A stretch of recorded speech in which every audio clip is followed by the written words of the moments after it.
Arsenal winger and England international Bukayo Saka says he is Nigerian, not English, despite his London roots. Where I was born doesn't matter. My blood is Yoruba. Oh, really?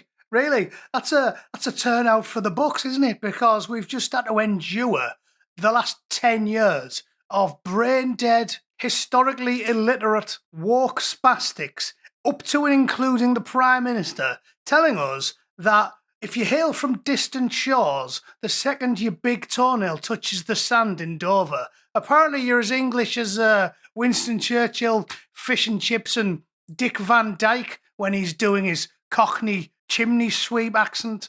Right, it's ridiculous. Before anyone starts, yeah, he's probably Dutch. It wasn't a good accent. I was making a joke. Anyway, it made me think because I made a lot of videos about it. Everybody was talking about it when Shabana Mahmood made her ridiculous upside down, back to front, irrational comments. So I thought we'd go back to the beginning and I'd make a video not just exploring what she said, but the real genesis of the argument in the recent age and the absolute bollocks that this fella was telling us. So strap yourselves in. As always, when you dig into the ramblings of the maniacs that make up the people that run the UK these days, I assure you it will be hilarious. But not because of anything I say, no. The side-splitting hilarity that only ensues when British politicians try to be serious.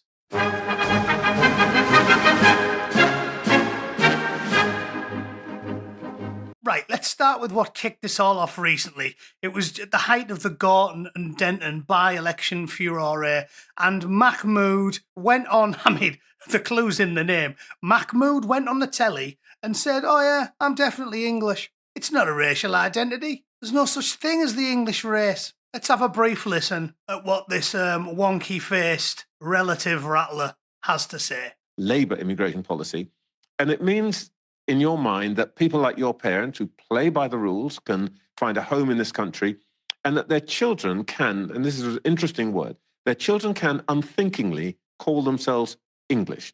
Do you personally, without reservation or hesitation, call yourself English? Yes, that's why I put that in the speech, because it's never occurred to me that I'm not. I very much identify with being somebody who's a Brummie. I think Birmingham is one of the best of the English cities, and I consider myself English as well as British as well. I know that sometimes people use English to mean... Right, I'll stop you there, Igor. She's the product of some horrific Mengele-like breeding experiment. I'll stop you there. It doesn't matter, does it? It doesn't matter what you say. You can tell me, I can pull your finger and pound coins will shoot out your arsehole. It doesn't matter. It doesn't matter. It's objectively false with reality itself. But don't take my word for it.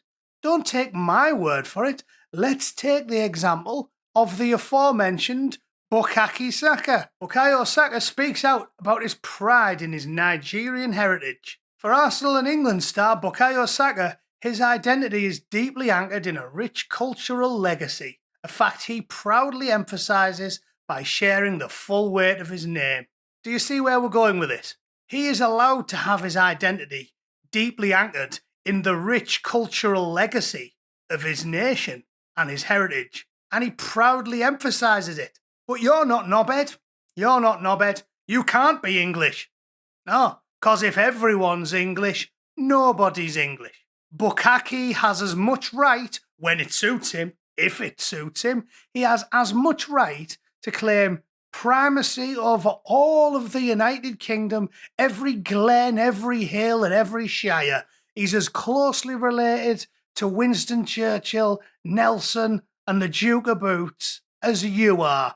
And his relatives, despite never living in the UK when it was being built to greatness, especially at the height of its powers in the 19th century, he had as much right to call it home and call himself English as you do, until he doesn't.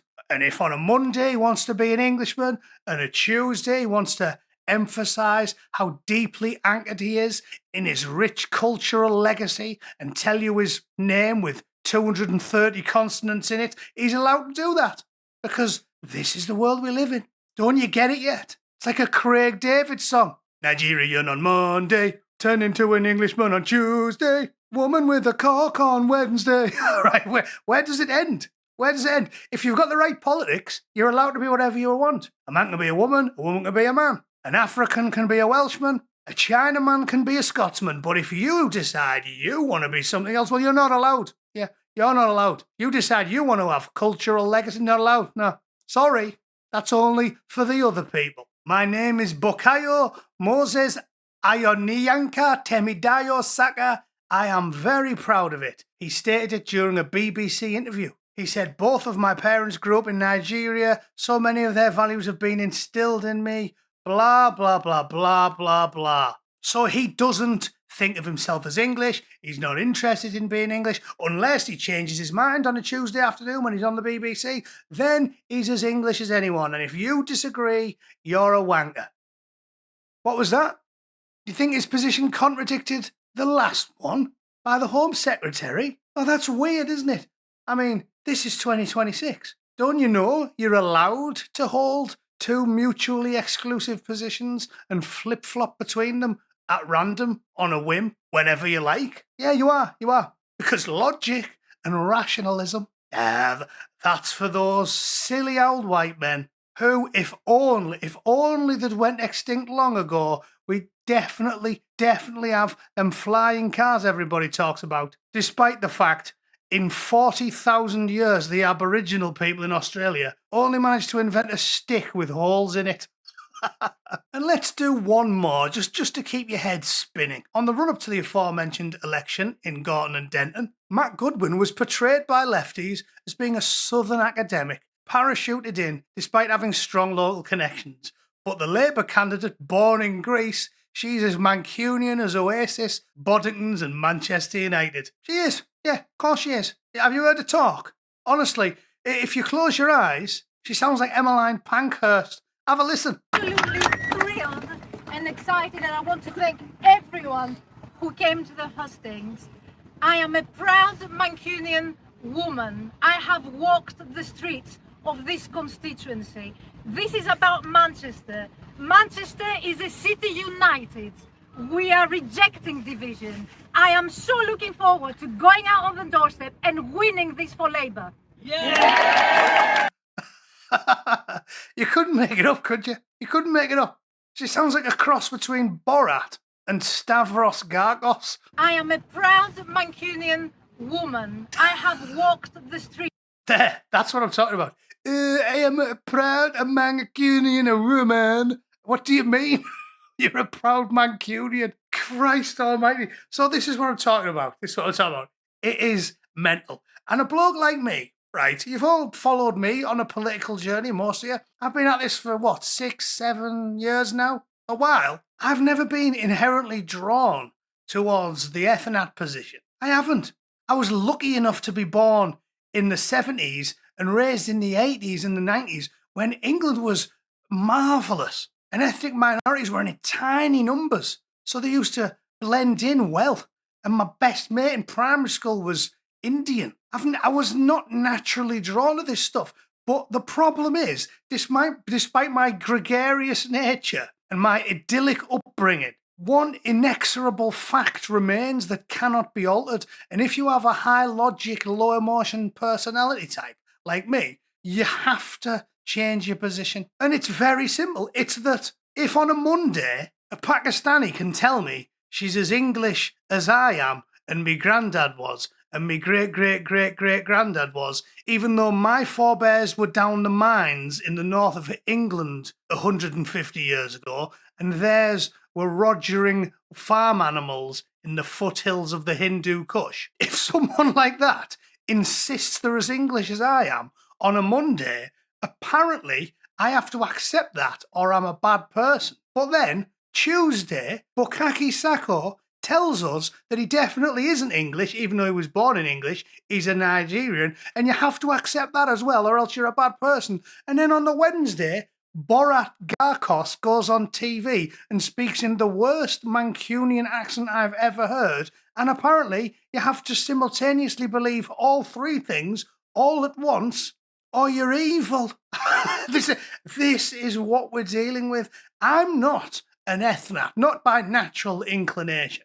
I've been forced to take this position by common sense and logic because I can't bring myself to just absorb unending lies and switch my brain off and say, yeah, that's rational. You're talking sense. It's ludicrous.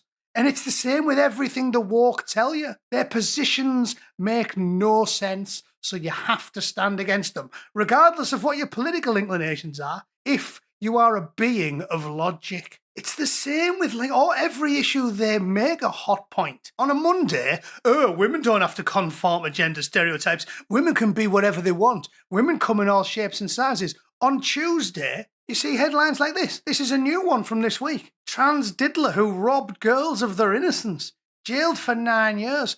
And then the BBC refers to her as a woman throughout the entire story. Serenity Francis. Serenity diddler ruined 3 little girls' lives. Little girls, never little boys. Weird that it was little girls. If Serenity's a woman, you wouldn't think she'd be interested in girls. Or you get Isla Brinson.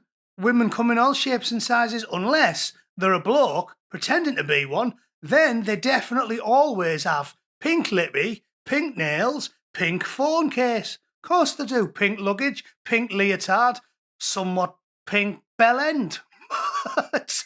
It's crazy. So anyway, the point is, sorry for my opinions. I can't help them. I'm a being of logic and common sense. I'm forced into these positions. 10 years ago, I liked Bernie Sanders. Now we're here. It's not my fault. It's your fault for trying to make everybody a mental case. All right?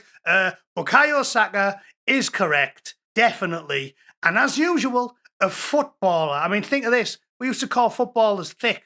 The footballer has got more common sense than the Home Secretary of the United Kingdom. That's where we're at. It's laugh out loud funny. What are we going to do now? What are we going to do next? Replace all of our chemists and physicians with PE teachers? I mean, we are circling the drain when a youthful footballer's got more brains than the second most important politician in the country. But there we go. We are where we are. Let me know what you think in the comments. If you think you can be a bloke on a Monday, a bird on a Tuesday, a geezer on a Wednesday, and a Somalian on a Thursday, and a ginger Scotsman on a Friday, let me know in the comments. I'd love to hear how you do it. All right. Thanks for tuning in. See you all tomorrow. Toodle pip. Cheers.